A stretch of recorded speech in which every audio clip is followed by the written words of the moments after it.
യേശുവിൽ ഏറ്റവും പ്രിയമുള്ളവരെ, ഗുഡ്നസ് ടി വിയുടെ ബൈബിളിലെ സാമൂഹ്യ ദർശനം എന്ന പരമ്പരയിലെ ഒരു പുതിയ എപ്പിസോഡിലേക്ക് മാന്യ പ്രേക്ഷകരായ നിങ്ങളേവരെയും ഒത്തിരി സ്നേഹത്തോടെ സ്വാഗതം ചെയ്യുന്നു. കഴിഞ്ഞ ആഴ്ചയിൽ നമ്മൾ ചിന്തിച്ചുകൊണ്ടിരുന്നത് പുതിയ നിയമത്തിൽ യേശുവിൻ്റെ ചുങ്കക്കാരോടും പാപികളോടുമുള്ള സമീപനത്തെക്കുറിച്ചായിരുന്നു. നമ്മൾ അതിനെക്കുറിച്ച് പ്രത്യേകിച്ച് പാപികളോടുള്ള യേശുവിൻ്റെ സമീപനത്തെക്കുറിച്ചാണ് കൂടുതൽ ചിന്തിച്ചത്.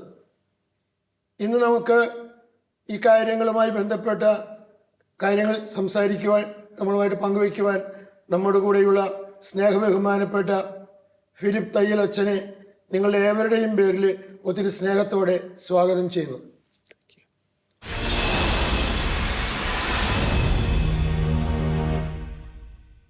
അച്ഛാ, കഴിഞ്ഞ ആഴ്ചയിൽ നമ്മൾ പാപികളോടുള്ള യേശുവിൻ്റെ സമീപനത്തെക്കുറിച്ചാണ് പറഞ്ഞുകൊണ്ടിരുന്നത്. ഇനി നമുക്ക് ഈ സാമൂഹ്യ ദർശനത്തെക്കുറിച്ച് പറയുമ്പോൾ വേറെ ഏതെങ്കിലും ഗണത്തെക്കുറിച്ച് പങ്കുവയ്ക്കാനുണ്ടോ? പാപികളോടുള്ള യേശുവിൻ്റെ സമീപനം പോലെ തന്നെ ദരിദ്രരോടുള്ള യേശുക്രിസ്തുവിൻ്റെ സമീപനം സുവിശേഷങ്ങളിൽ വളരെ പ്രാധാന്യത്തോടുകൂടി രേഖപ്പെടുത്തിയിരിക്കുന്ന കാര്യമാണ്. ക്രിസ്തുവിൻ്റെ പ്രവർത്തനത്തിന് മുമ്പായി അവിടുത്തെ ലോകത്തിൽ അവതരിപ്പിക്കാനായിട്ട് വന്ന സ്നാപക യോഹന്നാൻ ദരിദ്രരോട് പ്രത്യേക പരിഗണന കാണിക്കണം എന്ന് തൻ്റെ പക്കലേക്ക് കടന്നു വന്ന് സ്നാനം സ്വീകരിക്കാനായിട്ട് വന്ന് ജനക്കൂട്ടത്തോട് പറയുന്നതായിട്ട് നമ്മൾ ലൂക്കായുടെ സുവിശേഷത്തിൽ വായിക്കുന്നുണ്ട്. പ്രത്യേകിച്ച് പങ്കുവയ്പ്പിൻ്റെ ഒരു ആവശ്യമാണ്. പഴയ നിയമത്തിൽ ഇല്ലാത്തവരുമായിട്ട് പങ്കുവയ്ക്കണം എന്നുള്ള ഒരു കാര്യം വളരെ പ്രാധാന്യത്തോടുകൂടി അവതരിപ്പിക്കുന്നുണ്ട്. ഇപ്പോൾ സ്നാപക യോഹന്നാൻ അത് തന്നെ പറയുന്നുണ്ട്. 2 ഉടുപ്പുള്ളവൻ ഇല്ലാത്തവന് കൊടുക്കട്ടെ, ഭക്ഷണസാധനം ഉള്ളവനും അങ്ങനെ തന്നെ ചെയ്യട്ടെ. അപ്പം ജനത്തെ ഒരുക്കുകയാണ്, ക്രിസ്തുവിൻ്റെ വരവിന് വേണ്ടിയിട്ട് ഒരുക്കുകയാണ്. അപ്പം ഒരുങ്ങുന്നതിൻ്റെ ഭാഗമായിട്ട് പങ്കുവയ്പ്പ്, സഹോദരനും മുട്ടുപാടുള്ള സഹോദരനുമായിട്ട് ജീവിതത്തിൽ ആവശ്യം വേണ്ട ചില കാര്യങ്ങൾ അത് പങ്കുവയ്ക്കാനായിട്ട്, ഉദാഹരണമായിട്ട് ഭക്ഷണം, വസ്ത്രം, പാർപ്പിടം, ഈ 3 കാര്യങ്ങൾ ആവശ്യങ്ങളാണ്, അടിസ്ഥാനപരമായിട്ടുള്ള ആവശ്യമാണ്. അപ്പോൾ അതില്ലാത്ത ആളുകളെ ഉണ്ട് ആ സമൂഹത്തിൽ. അപ്പോൾ അത് മനസ്സിലാക്കിക്കൊണ്ടാണ് 2 ഉടുപ്പുള്ളവൻ ഇല്ലാത്തവനുമായി അത് പങ്കുവയ്ക്കട്ടെ, അതിലൊന്നില്ലാത്തവന് കൊടുക്കട്ടെ, ഭക്ഷണസാധനം ഉള്ളവനും അങ്ങനെ തന്നെ ചെയ്യട്ടെ എന്ന് പറയുന്നൊരു കാര്യം. അപ്പം അതുപോലെ തന്നെ വിശുദ്ധ ലൂക്കായുടെ സുവിശേഷത്തിൽ പ്രത്യേകിച്ച് ദരിദ്രരോട് പരിഗണന കാണിക്കണം എന്ന് വായനക്കാരനെ ഓർമ്മിപ്പിക്കുന്ന, വിശ്വാസികളെ ഓർമ്മിപ്പിക്കുന്ന നിരവധി സംഭവങ്ങളുണ്ട്.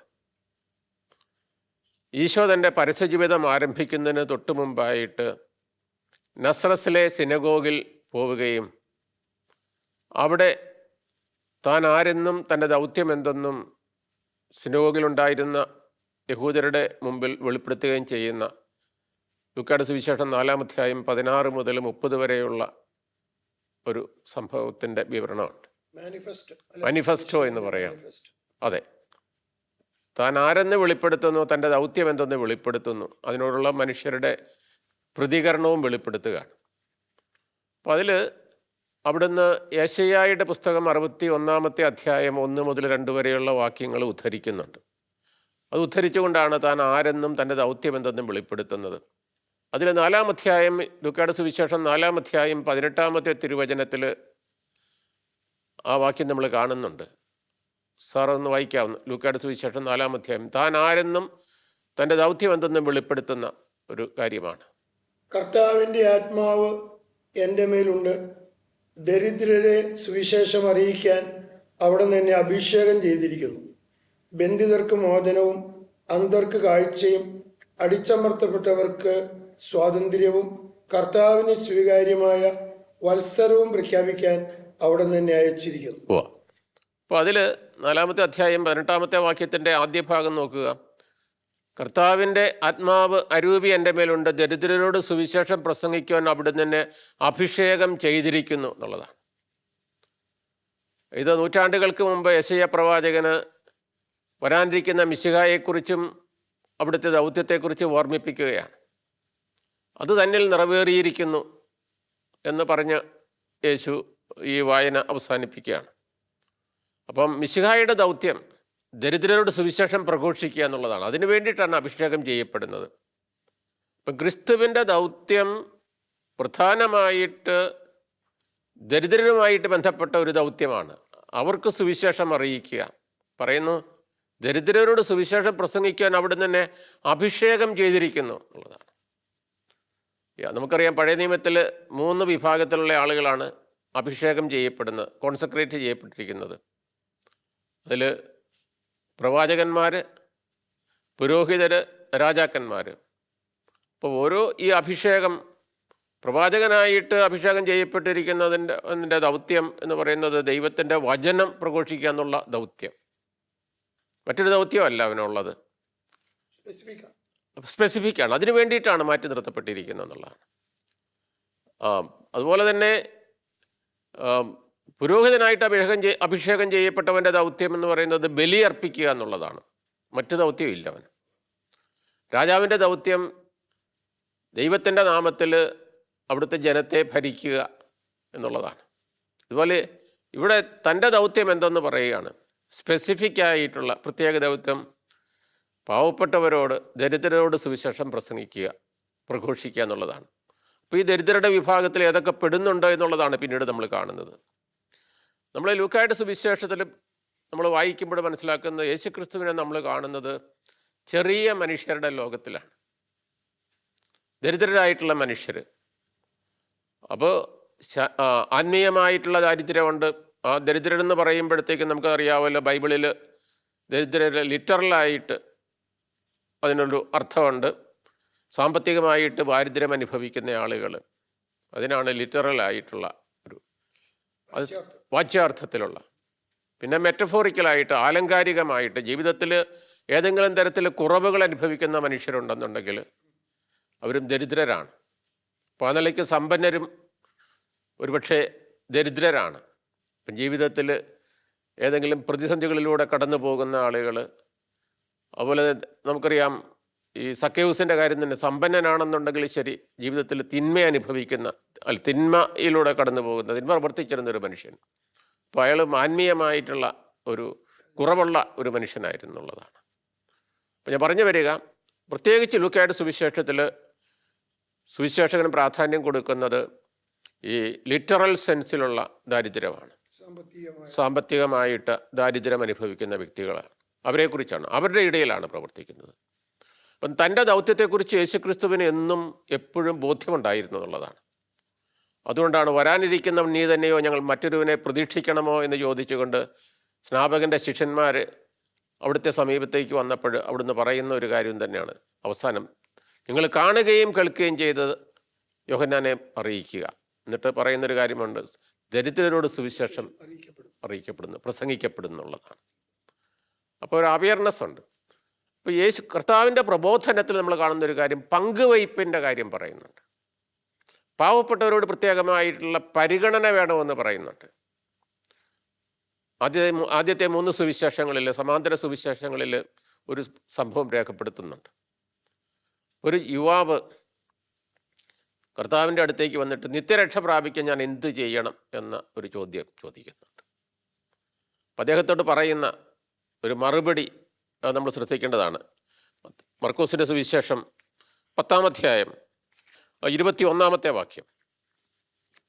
യേശു സ്നേഹപൂർവം അവനെ കടാക്ഷിച്ചുകൊണ്ട് പറഞ്ഞു, നിനക്ക് ഒരു കുറവുണ്ട്, പോയി നിനക്കുള്ളതെല്ലാം വിറ്റ് ദരിദ്രർക്ക് കൊടുക്കുക, അപ്പോൾ സ്വർഗത്തിൽ നിനക്ക് നിക്ഷേപമുണ്ട്.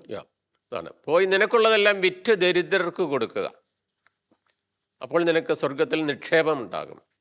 അത് ആദ്യത്തെ 3 സുവിശേഷങ്ങളിലും രേഖപ്പെടുത്തിയിരിക്കുന്ന ഒരു സംഭവമാണ്. പക്ഷേ ഇവന് ഇത് കേട്ട് കഴിഞ്ഞിട്ട് വളരെ സങ്കടത്തോടു കൂടി തിരിച്ചു പോവുകയാണ്. നിത്യജീവൻ കിട്ടിയില്ലെങ്കിലും കുഴപ്പമില്ല, വിറ്റ് ദരിദ്രർക്ക് കൊടുക്കുന്ന പ്രശ്നമില്ല എന്ന് ചിന്തിച്ചുകൊണ്ടായിരിക്കാം. അപ്പം അത് കഴിഞ്ഞതിന് ശേഷം യേശു ചുറ്റും, കാരണം അവന് വളരെയേറെ സമ്പത്തുണ്ടായിരുന്നു, ചുറ്റും നോക്കി ശിഷ്യരോട് പറഞ്ഞു, സമ്പന്നൻ ദൈവരാജ്യത്തിൽ പ്രവേശിക്കുക എത്ര പ്രയാസം. ധനവാൻ ദൈവരാജ്യത്തിൽ പ്രവേശിക്കുന്നതിനേക്കാൾ എളുപ്പം ഒട്ടകം സൂചിക്കുടയിലൂടെ കടക്കുന്നതാണ് എന്നുള്ളതാണ്. അപ്പോൾ സമ്പന്നർക്ക് ദൈവരാജ്യത്തിൽ പ്രവേശിക്കാനായിട്ട് ബുദ്ധിമുട്ടുണ്ട്. അപ്പം ദൈവരാജ്യത്തിൽ അവർ പ്രവേശിക്കണമെങ്കിൽ അവർക്കുള്ളത് ഈ ദരിദ്രരുമായിട്ട് പങ്കുവയ്ക്കണം എന്ന് ഓർമ്മിപ്പിക്കുകയാണ്. പ്രത്യേകിച്ച് ലൂക്കായുടെ സുവിശേഷത്തിൽ നമ്മൾ കാണുന്നൊരു കാര്യം, നിത്യരക്ഷയും പങ്കുവയ്പ്പും തമ്മിൽ ഒരുപാട് ബന്ധമുണ്ട്. ലൂക്കായുടെ സുവിശേഷം 16-ാം അധ്യായം 19 മുതൽ 31 വരെയുള്ള വാക്യങ്ങളിൽ നമ്മളൊരു ഉപമ കാണുന്നുണ്ട്. ധനവാന്റെയും ലാസറിൻ്റെയും ഉപമ 16-ാമത്തെ അധ്യായം 19 മുതൽ 31 വരെയുള്ള വാക്യങ്ങളിൽ കാണുന്നതാണ്. ധനവാന്റെയും ലാസറിൻ്റെയും ഉപമയാണ്. അപ്പോൾ അവിടെ ധനികനെക്കുറിച്ചും ദരിദ്രനായ ലാസറിനെക്കുറിച്ചും ഉള്ള ഒരു ചെറിയ ഒരു വിവരണം, അവരുടെ ജീവിത ശൈലി എങ്ങനെയായിരുന്നുള്ളൊരു കാര്യമാണ്. സാർ ആദ്യത്തെ വാക്യം ഒന്ന് വായിക്കാവോ? 19-ാമത്തെ വാക്യം. ഒരു ധനവാൻ ഉണ്ടായിരുന്നു. അവൻ ചമന്ന പട്ടും മൃദുല വസ്ത്രങ്ങളും ധരിക്കുകയും എന്നും സുഭിക്ഷമായി ഭക്ഷിച്ച് ആനന്ദിക്കുകയും ചെയ്തിരുന്നു. അപ്പോൾ അത് ധനവാനെ കുറിച്ച് പറയുകയാണ്. അപ്പോൾ ധനവാൻ ഉണ്ടായിരുന്നു. അവൻ ചമന്ന പട്ടും മൃദുല വസ്ത്രങ്ങളും ധരിക്കുകയും എന്നും സുഭിക്ഷമായി ഭക്ഷിച്ച് ആനന്ദിക്കുകയും ചെയ്തിരുന്നു. അപ്പോൾ അവിടെ ഒരു ധാരാളിത്തത്തിൽ, ഒരു ലക്ഷറി ആയിട്ടുള്ള ഒരു ജീവിതത്തിൻ്റെ ഒരു ജീവിതമാണ് നയിച്ചിരുന്നത് ഒരു ധനികൻ. ഇനി 20-ാമത്തെ വാക്യം, 20-21-ാമത്തെ വാക്യം നോക്കുക. അവൻ്റെ പടിവാതിക്കൽ ലാസർ എന്നൊരു ദരിദ്രൻ കിടന്നിരുന്നു. അവൻ്റെ ശരീരം വ്രണങ്ങൾ കൊണ്ട് നിറഞ്ഞിരുന്നു. ധനവാന്റെ മേശയിൽ നിന്ന് വീണിരുന്ന കൊണ്ട് വിശപ്പടക്കാൻ അവൻ ആഗ്രഹിച്ചു. നായ്ക്കൾ വന്ന് അവൻ്റെ വ്രണങ്ങൾ നക്കിയിരുന്നു. അപ്പോൾ നോക്കുക, അവൻ്റെ ദുർഭഗാവസ്ഥ, ദരിദ്രനായിട്ടുള്ള ഒരു മനുഷ്യൻ്റെ ദുർഭഗാവസ്ഥയും പറയുകയാണ്. രണ്ട് എക്സ്ട്രീമാണ്. ഒന്ന് സമ്പത്ത്, അതിൻ്റെ സമൃദ്ധി, അതിൻ്റെ പാരമ്യത, ദാരിദ്ര്യത്തിൻ്റെ അടിത്തട്ടിലേക്ക് വേറൊരു മനുഷ്യൻ പോകുന്നു എന്നുള്ളതാണ്. ഈ കഥ പറഞ്ഞിട്ട് പിന്നീട് കഥ മുന്നോട്ട് പോകുമ്പോൾ നമ്മൾ കാണുന്നത്, അതായത് മനുഷ്യ ജീവിതത്തിൽ ഒരു തിരിച്ചടികൾ, റിവേഴ്സൽ ഓഫ് കണ്ടീഷൻ ഉണ്ടാകും എന്നുള്ളതാണ് പറയുന്നത്. അപ്പോൾ ഇതിൻ്റെ കാര്യമായിട്ട് പറയുന്നൊരു കാര്യം, അതായത് നമ്മുടെ കൺമുമ്പിൽ ജീവിക്കുന്ന, കൺമുമ്പിലൂടെ കടന്നു പോകുന്ന ദരിദ്രനെ അവഗണിച്ച ഒരു ജീവിതമാണ് ഒരുവൻ നയിക്കുന്നതെങ്കിൽ അവന് നിത്യരക്ഷ ഉണ്ടാവുകയില്ലെന്നുള്ള ഒരു ഓർമ്മപ്പെടുത്തലും വായനക്കാരന് നൽകുന്ന ഒരു താക്കീതുമാണ്. അപ്പോൾ ശ്രദ്ധിക്കണം എന്ന് പറയുകയാണ്. അതുപോലെ തന്നെ ലൂക്കായുടെ സുവിശേഷം 19-ാമത്തെ അധ്യായത്തിൽ സക്കേവുസിൻ്റെ ഒരു സംഭവം, സക്കേവുസ് യേശുക്രിസ്തുവിനെ കണ്ടുമുട്ടുന്ന സംഭവം പറയുന്നുണ്ട്. അപ്പം അദ്ദേഹത്തെ കർത്താവിനെ ഭവനത്തിലേക്ക് സ്വീകരിച്ചു കഴിഞ്ഞിട്ട് അവൻ പറയുന്നൊരു കാര്യമുണ്ട്, എൻ്റെ സ്വത്തിൻ്റെ പകുതി ഞാൻ ദരിദ്രർക്ക് കൊടുക്കുന്നു. ആരുടെയെങ്കിലും വക വഞ്ചിച്ചെടുത്തിട്ടുണ്ടെങ്കിൽ 4 ഇരട്ടിയായിട്ട് തിരിച്ചു കൊടുക്കുന്നുള്ളൊരു കാര്യമാണ്. അപ്പോൾ അതിന് മറുപടി പറയുന്നൊരു കാര്യം, ഇത് പറഞ്ഞ ഉടൻ തന്നെ അദ്ദേഹം പറഞ്ഞ ഉടൻ തന്നെ കർത്താവ് പറയുന്നൊരു കാര്യമുണ്ട്, ഇന്ന് ഈ ഭവനത്തിന് രക്ഷ കൈവന്നിരിക്കുന്നു എന്നുള്ളതാണ്. അപ്പോൾ ഇവിടെ ദരിദ്രരോടുള്ള പരിഗണന ഒരു മനുഷ്യൻ്റെ നിത്യരക്ഷയിലേക്ക് അവനെ നയിക്കും എന്നുള്ളതാണ്. ഗ്യാരണ്ടിയാണ്. അപ്പം അതുപോലെ തന്നെ പറയുന്നുണ്ട്, മനുഷ്യജീവിതം ധന്യമാകുന്നത് സമ്പത്ത് കൊണ്ടല്ല. പോഷനായ മനുഷ്യൻ, അതെ, പോഷനായ ആ ധനികൻ്റെ ഒരു ഉപമ, അയാൾക്ക് വേണ്ടിയിട്ട് തന്നെ ജീവിക്കുകയാണ്. അപ്പം തൻ്റെ ഭാവി സുരക്ഷിതമാണെന്ന് കരുതി ജീവിക്കുന്ന ഒരു കാര്യമാണ്. അപ്പോഴാണ് കർത്താവ് ചോദിക്കുന്നൊരു ചോദ്യം, ഇന്ന് രാത്രി അതെ എൻ്റെ ജീവനെ ഞാൻ എടുക്കുകയാണെന്നുണ്ടെങ്കിൽ ഇവയെല്ലാം ആരുടേതായിരിക്കും എന്നുള്ളൊരു കാര്യമാണ്. അത് ലൂക്കായുടെ സുവിശേഷത്തിൽ ഊന്നൽ കൊടുക്കുന്നുണ്ടെങ്കിലും ശരി, ഉണ്ടെന്നുള്ളത് വാസ്തവമാണ്. പക്ഷെ മറ്റു സുവിശേഷങ്ങളിലും ഇതുപോലെ തന്നെ ഈ രക്ഷയും പങ്കുവയ്പ്പും തമ്മിൽ വലിയ ബന്ധമുണ്ടെന്ന് ഓർമ്മിപ്പിക്കുന്നുണ്ട്. മത്തായിയുടെ സുവിശേഷം 25-ാമത്തെ അധ്യായം നമുക്കറിയാവുന്നൊരു കാര്യമുണ്ട്, അന്ത്യവിധി.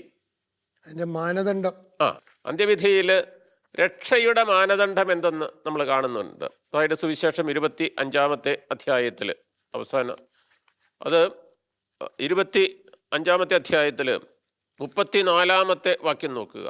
തൻ്റെ വലതു ഭാഗത്തുള്ളവരോട് രാജാവ് അരുളി ചെയ്യും, എൻ്റെ പിതാവിനാൽ അനുഗ്രഹിക്കപ്പെട്ടവരെ ലോകസ്ഥാപനം മുതൽ നിങ്ങൾക്കായി സജ്ജമാക്കിയിരിക്കുന്ന രാജ്യം അവകാശപ്പെടുത്തുവിൻ എന്ന് പറയുകയാണ്. എന്നിട്ട് 35-ാമത്തെ വാക്യം, 25-ാമത്തെ അധ്യായത്തിൽ 35-ാമത്തെ വാക്യത്തിൽ നമ്മൾ കാണുന്നൊരു കാര്യമാണ്. എന്തെന്നാൽ എനിക്ക് വിശന്നു, അല്ലേ? അങ്ങനെയല്ലേ? ഒന്ന് വായിക്കാവൂ സാറ്. എന്തെന്നാൽ എനിക്ക് വിശന്നു, നിങ്ങൾ ഭക്ഷിക്കാൻ തന്നു. എനിക്ക് ദാഹിച്ചു, നിങ്ങൾ കുടിക്കാൻ തന്നു. ഞാൻ പരദേശിയായിരുന്നു, നിങ്ങൾ എന്നെ സ്വീകരിച്ചു. ഞാൻ നഗ്നനായിരുന്നു, നിങ്ങൾ എന്നെ ഉടുപ്പിച്ചു. ഞാൻ രോഗിയായിരുന്നു, നിങ്ങൾ എന്നെ സന്ദർശിച്ചു. ഞാൻ കാരാഗൃഹത്തിലായിരുന്നു, നിങ്ങൾ എൻ്റെ അടുത്ത് വന്നു. അപ്പോൾ എന്നിട്ട് പിന്നീട് നമ്മൾ കാണുന്നൊരു കാര്യം, ഈ ചെറിയവരിൽ ഒരുവന് ചെയ്തപ്പോഴെല്ലാം നിങ്ങൾ എനിക്ക് തന്നെയാണ് ചെയ്തിരിക്കുന്നതെന്ന് പറയുന്നത്. അപ്പം ക്രിസ്തു ദാരിദ്ര്യം അനുഭവിക്കുന്ന, ജീവിതത്തിൽ പ്രയാസങ്ങളിലൂടെ കടന്നു പോകുന്ന ആളുകളുമായിട്ട് ഐഡൻറ്റിഫൈ ചെയ്യുകയാണ്.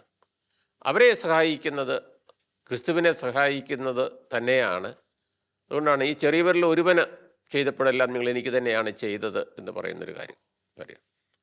അപ്പോൾ യേശുക്രിസ്തുവിൻ്റെ ജീവിതം തന്നെ നമുക്ക് കാണാനായിട്ട് സാധിക്കും. അവിടുത്തെ ജീവിതം, അവിടുത്തെ ശൈലി, ദരിദ്രരോടുള്ള സമീപനത്തിൽ മാത്രമല്ല, തൻ്റെ ജീവിതം തന്നെ മനുഷ്യപുത്രൻ്റെ തലചായ്ക്കാൻ ഇടമില്ല. ദരിദ്രരുടെ ജീവിതത്തിൻ്റെ അവസ്ഥ എന്തെന്ന് മനസ്സിലാക്കിയ ആളുകൾ അവിടുന്ന് മനസ്സിലാക്കിയെന്നുള്ളതാണ്.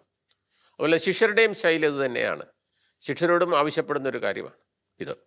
അച്ഛാ, ഈ സമ്പത്ത് എന്ന് വെച്ചാൽ അതിൽ തന്നെ ഒരു തിന്മയാണോ? സമ്പത്ത് അതിൽ തന്നെ തിന്മയല്ല. അതുകൊണ്ടാണല്ലോ സമ്പത്തുള്ള, അല്ലേ? സമ്പത്തിനുള്ളത് മനോഭാവമല്ലേ പ്രധാനം? അതെ, അതുകൊണ്ടാണ് അവരോട് പറയുന്നത്, ഈ സമ്പത്ത് നമ്മൾ പഴയ നിയമത്തിൽ ഉള്ള സമ്പത്തിനോടുള്ള സമീപനം എന്താണ് എന്നുള്ളത് നമ്മൾ കണ്ടു കഴിഞ്ഞു.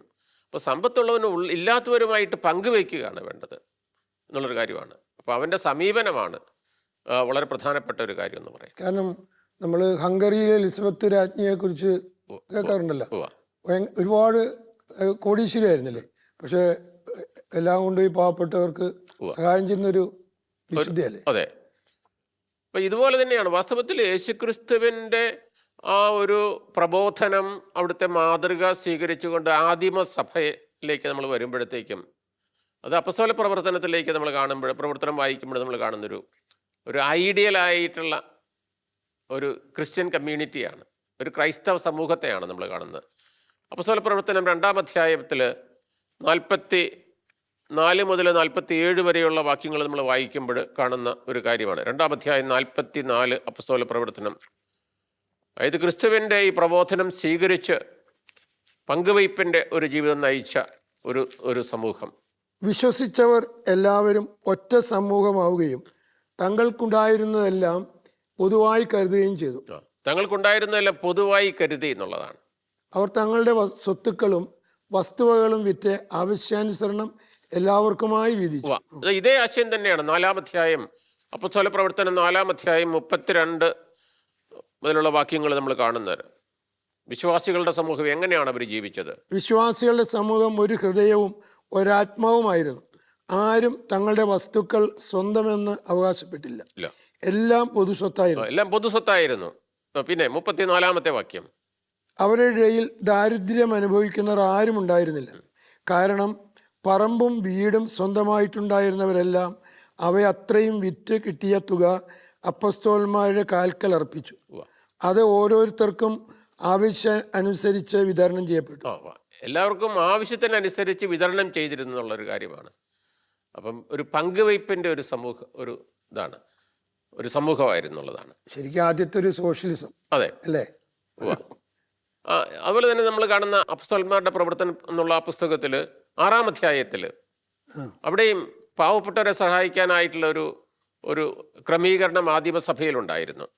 അതിൽ ഈ വിധവകളായിട്ടുള്ള ആളുകൾക്ക് പ്രത്യേകമായിട്ടുള്ള പരിരക്ഷ നൽകുന്നുണ്ട്. അതിൽ ആദ്യത്തെ വാക്യം ഒന്ന് വായിക്കാവോ? 6-ാമത്തെ അധ്യായത്തിൽ അതുമായിട്ട് ബന്ധപ്പെട്ട അനുദിന ഭക്ഷണ വിതരണത്തിൽ സംബന്ധിച്ച് അതുമായിട്ട് ബന്ധപ്പെട്ട ഒരു പ്രശ്നം അവിടെ ഉടലെടുക്കുകയാണ്. അതിനൊരു പരിഹാരം കണ്ടെത്തുകയാണ്. ശിഷ്യരുടെ സംഖ്യ വർദ്ധിച്ചുകൊണ്ടിരുന്നു.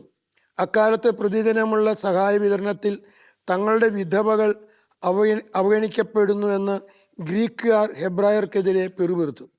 അതുകൊണ്ട് 12 പേർ ശിഷ്യരുടെ സമൂഹത്തെ ഒന്നിച്ചു കൂട്ടി പറഞ്ഞു, ഞങ്ങൾ ദൈവവചന ശുശ്രൂഷയിൽ ഉപേക്ഷ കാണിച്ച് ഭക്ഷണമേശകളിൽ ശുശ്രൂഷിക്കുന്നത് ശരിയല്ല. അതിനാൽ സഹോദരരെ, സുസമ്മതരും ആത്മാവും ജ്ഞാനവും കൊണ്ട് നിറഞ്ഞവരുമായ 7 പേരെ നിങ്ങളിൽ നിന്ന് കണ്ടുപിടിക്കുക. നോക്കുക, അപ്പോൾ ഇവിടെ ഈ അനുദിന ഭക്ഷണ വിതരണത്തിൽ ചെറിയ അസ്വസ്ഥതകൾ ഉണ്ടായി എന്നുള്ളതാണ്. അപ്പോൾ അത് പരിഹരിക്കാൻ വേണ്ടിയിട്ട് അപ്പസ്തോലന്മാർ ഒരു ക്രമം ഏർപ്പെടുത്തി, ഒരു നടപടി എടുക്കുകയാണ്. അങ്ങനെയാണ് 7 ഡീക്കന്മാരുടെ നിയമനം എന്ന് നമ്മൾ കാണുന്നൊരു കാര്യമാണ്. അപ്പോൾ ആദിമസഭയിൽ ദരിദ്ര സംരക്ഷണം എന്ന് പറയുന്നത് സഭയുടെ ഒരു നടപടിയായിരുന്നു, ഒരു ജീവിതത്തിൻ്റെ സഭാജീവിതത്തിൻ്റെ ഭാഗമായിരുന്നു. അതിനുള്ള ക്രമീകരണവും നടത്തിയിരുന്നു എന്നുള്ളൊരു കാര്യമാണ് നമ്മൾ കാണുന്നത്. നമുക്ക് ഈ എപ്പിസോഡ് സഹായിക്കാൻ സമയച്ച യേശുവിൽ ഏറ്റവും പ്രിയമുള്ളവരെ, ഈ എപ്പിസോഡ് നമ്മളിവിടെ അവസാനിപ്പിക്കുകയാണ്. നമ്മൾ ഇത്രയും സമയം ചിന്തിച്ചുകൊണ്ടിരുന്നത് പുതിയ നിയമത്തിൽ യേശുവിൻ്റെ ദരിദ്രരോടുള്ള സമീപനത്തെക്കുറിച്ചാണ്. എങ്ങനെയാണ് അവിടുന്ന് ദരിദ്രരെ ചേർത്ത് നിർത്തിയത് എന്ന് ഇത്രയും സമയം ചിന്തിക്കുകയായിരുന്നു. ഈ കാര്യങ്ങൾ നമ്മളുമായിട്ട് പങ്കുവെച്ച സ്നേഹബഹുമാനപ്പെട്ട ഫിലിപ്പ് തൈലച്ചനെ നിങ്ങളുടെ ഏവരുടെയും പേരിൽ ഒത്തിരി സ്നേഹത്തോടെ നന്ദി പറയുന്നു. നിങ്ങളുടെ വിലയേറിയ അഭിപ്രായങ്ങളും നിർദ്ദേശങ്ങളും നിങ്ങളുടെ സംശയങ്ങളും ഞങ്ങൾക്ക് എഴുതുക. കത്തുകൾ അയക്കേണ്ട വിലാസം